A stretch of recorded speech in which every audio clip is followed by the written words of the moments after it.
that yielded around 90% win rate on the Euro US dollar backtest. This is not a trick. I backtested this strategy on 2 different assets and 7 years of data, and both equities showed positive profit and an aggregated win rate of 87%. Actually, there's nothing new in this strategy. It was published by Larry Williams back in 1999, and it seems that it still works on a few currencies, and I came across this strategy through one of your messages as the strategy was recently tested by another YouTube channel. Simple patterns are always easy to test and implement, so thank you for keeping these ideas coming. They really bring a lot of interesting approaches to investigate. As usual, the Python code I will be using for this video is available for download from the link in the description, so you can try it for yourself and maybe apply your own modifications and experiments. For a long setup, we will wait for an external red candle, meaning the high is greater than the previous high and the low is lower than the previous low. So the maxima and the minima of the current most recent candle are engulfing those of the previous candle. This is translated using these 3 conditions that we will see in detail in the coding part. We also need the recent candle to close below the low of the previous candle. We mark the closing price level and we enter the market on the next candle open. We exit the market in one of 2 ways. Either we hit our 200 pips stop loss, or in the next session, we close our winning trade. So we will keep the trade open until either it hits the stop loss or by the end of a daily session, it becomes a winning trade.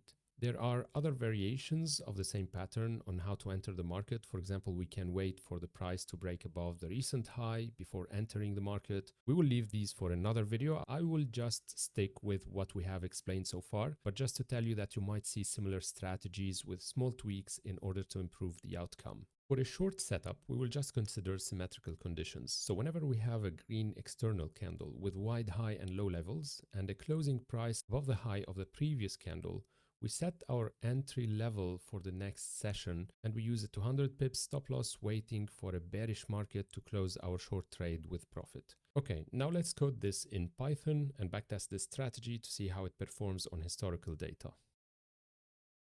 दोस्तों अभी last year ही मेरे बहन की शादी हो गई और उसने इतनी सारी डिग्रीज इतनी सारी क्वालिफिकेशन सीखने के बाद भी घर में एक हाउसवाइफ बनकर रह गई पूरी जिंदगी एक This is our Jupyter notebook file. I'm defining the first function, which is read underscore CSV data frame. So to data frame, it's going to read the file and transform it into a data frame. It returns the data frame. It also applies some cleaning, basic cleaning lines. Then we have read data folder that's going to read a whole folder of CSV files. So if you have more than one asset you want to test the strategy on, you just have to drop these in one of these folders and use the read data from the folder. It's going to return a list of data frames with the file names as well, so we can identify which data frame is coming from which file name. Then for the total signal, this is where we are putting our conditions to generate signals, short and long signals. So I'm going to define the current position, which is the current candles index. Then we have 4 different conditions. The first one, C0, is just testing if the open price is above the closing price. So if we have a red candle or a candle in the bearish direction. Then the second condition is checking if the high is greater than the high of the previous day. The C2 condition is checking if the low is less than the low of the previous day. So now we have somehow a very wide external candle that's wider than the range of the previous candle with 2 conditions, C1 and C2. And C3 is going to test if the close of the outside bar is less than the low of the previous day. So the reason I'm saying the previous day or the previous candle is because we're using this on the daily time frame. So the CSV files that I'm using are the daily time frame data. So if all these conditions that we see here are verified, in this case we have a bullish signal. This is the return 2 here. So the function is going to return the value 2. Then in the opposite direction, if we have a bearish signal, we have different conditions, we're going to return 1. In any other case, we return 0, which means we don't have any signal to enter the market. Then we have add total signal, which is going to apply this function on the data frame, and it's going to add a new column called total signal. Add point position column is going to add positions wherever we have a signal. If it's a bearish signal, the point is positioned above the candle. If it's a bullish signal, the point is positioned below the candle. And when I say a point, I'm just referring to these positions that we're going to plot here. So these purple points are the signals basically that were generated using this algorithm. So back to the code, we can also use the plot candlestick with signals. So it's going to plot the charts and the point positions that were generated in the previous function. So now we can use these functions. For example, I'm using read data folder. It's going to read the folder. By default, it's called data folder. So just running this is going to run over two CSVs because I'm using the Euro US dollar and the GBP US dollar. These are the two CSVs that I have in my data folder. Then just to compute the sum of the total signals that we have, to compute the number of the signals, we have 315 bearish signals in total and 312 bullish signals. We can plot the signals, we can plot different slices because we have the data frame. We will choose one of two data frames because here we have just two data frames for the two assets. Then we have the start index, which is 300. This is where we're starting our slicing up to a number of rows of 355, so up to 655 in terms of slice. So this is the starting index where we're plotting, and for how many rows are we going to include in our chart. So if I put just 10 rows, it's going to be 10 candles, so 10 days, and it's going to look like this. So it's not very clear, but if we put, let's say 100 rows, we're going to see 100 candles and so on. Now for the entry and the exit, I just included two different strategies. One is called strategy 1, which I didn't explain in this video. It simply uses a stop loss distance, which is a percentage of the current price, and a take profit also as a percentage of the current price. And I'm just defining this strategy. I kept it there for the experiment, so you can use it, you can drop it.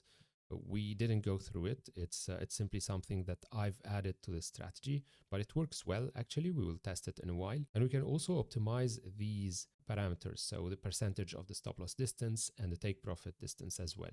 So I'm going to run this cell, and we can skip this part for now to test strategy number 1, and actually to optimize it, I'm going to uncomment this part.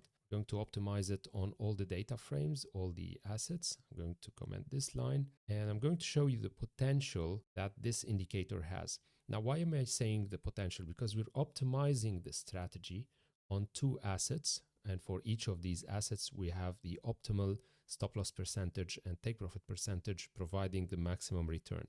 So what can we expect from such an indicator in the best possible conditions?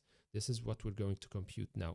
And if I run the aggregated results, we can see that we have an aggregated returns of 181%, which is amazing.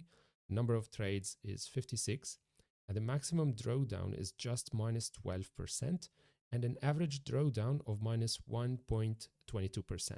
The win rate is around 75%, and the best trade is 7%, worst trade minus 5%, and the average trade is 2.3%. So these are excellent results.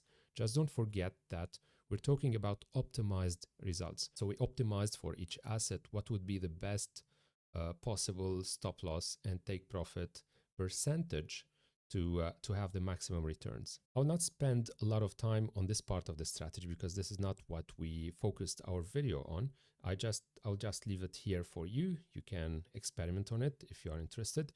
But the strategy that we explained is strategy 2. So the size of the lot is 10% of the equity. And I defined this function called calculate stop loss. It takes the entry price of the current candle, the pips distance of the stop loss. So it's 200 by default. The pip value is 10 to minus 4. And we need the direction as well because we need to know if we're putting the stop loss level below or above the entry price in case we have a long or a short position. Then this is the part where the trading happens and the backtesting happens. So first of all, if we have any open trades, we're going to check the profit loss. If it's positive, if we have a winning trade, we're going to close it. This happens at the beginning of each session because we need to close any trades, any winning trades that were opened in the previous session. Then whenever we have a bullish signal and we don't have any currently open trades, the current close price is equal to self.data.close minus 1. So it's the last candle's closing price. The stop loss is equal to whatever the function is going to provide. So calculate stop loss. We provide the entry price, which is the current closing price. I'm changing the pips distance to 250. You can change it to 100 or 150 and 200. Default values were 200 and 250. That's what I saw in the literature and in the YouTube video describing this strategy. Pip value is 10 to minus 4 and the direction is long in this case. Then we apply the buy function with the size and the stop loss. Notice that we don't need a take profit value because anyway, we're going to close the trade whenever it becomes a winning trade in the next session or in the future sessions. Then when we have a bearish signal and we don't have any open position, we apply the same approach and we use the sell function to open a selling position or a short position. So I'm going to run the sell and I'm going to comment this part, which is basically optimizing the stop loss percentage and take profit percentage. So we don't have these parameters in this function, in this new class or new strategy. These were for the previous one. And I'm just going to run it. So that's not an optimized strategy. We're going to run it as is. And we need to change this from strategy 1 to strategy 2. So we have a win rate of 87%, 87.5%. We have an aggregated returns of 26%, which is not extremely high for such a high win rate. And I'm going to explain to you why we're getting a high win rate, but our aggregated returns are still relatively low. Ordering from Blinkit, get 100 grams of coriander free on every fruits and vegetables order.